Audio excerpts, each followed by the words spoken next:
We're at the 2011 Northwest Natural Street of Dreams. This year's homes are indicative of our post-recession state and, for the most part, represent a more economical and efficient way of living. None of the homes are over $1 million. Doesn't sound so economical to a lot of people, I'm sure, but it's the Street of Dreams. So glad you're with us. I'm Ken Ackerman. You're watching Comcast Newsmakers. Well, with the 30-30 split in the Oregon House, how much really did get accomplished in this year's session? For that, we turn to Patrick Sheehan, District 51, Clackamas. Thank you very much for being here, Representative Sheehan. Thanks for having me, Ken. So, 30-30 House, you had an awakening, an eye-opening experience as to how things get done, didn't you?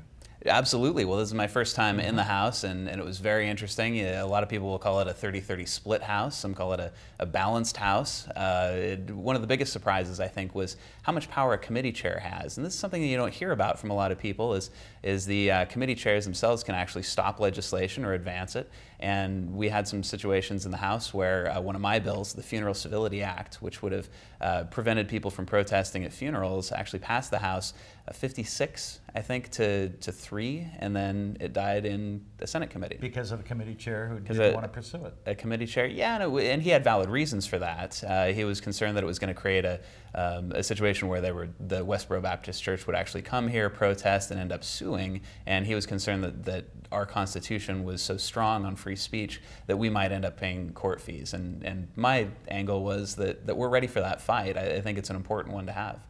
Now, I know you don't have historical perspective on what was done before, but with the 30-30 split, how effective were you in creating law?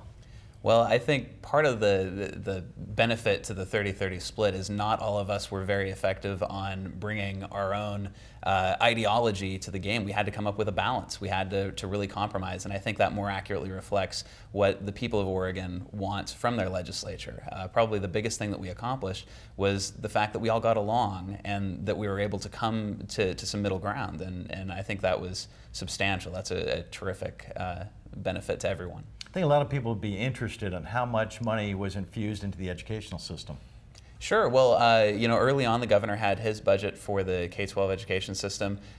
We actually came out and funded it with $100 million more than what he had initially sketched out, and we actually came in with $25 million more later to come from the School Stability Fund, and then several million more from different pots, whether it was special education. But what does that mean to the family at home with kids going to school? What is that going to aid?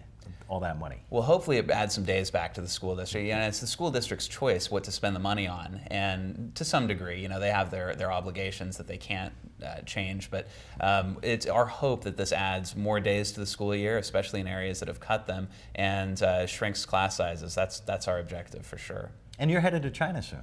Yes, I'm headed in September. I'm going to be there for a little more than 2 weeks. Try to bring back some business? Try to bring back some business, some investment, try to export some Oregon business. That's going to be one of our big objectives, is making them aware of some of the livability products that we have here, some of the environmental products that we're really spearheading, and over there they have a powerful thirst for that. So I'm excited to bring that to China and hopefully bring some money back here. I often wondered, do you hear from constituents during the interim a lot, often? All the time. Do you really? Yeah, and this is something that a lot of people don't realize about their state government, is you can contact your state representative or your state senator when you become frustrated with the system.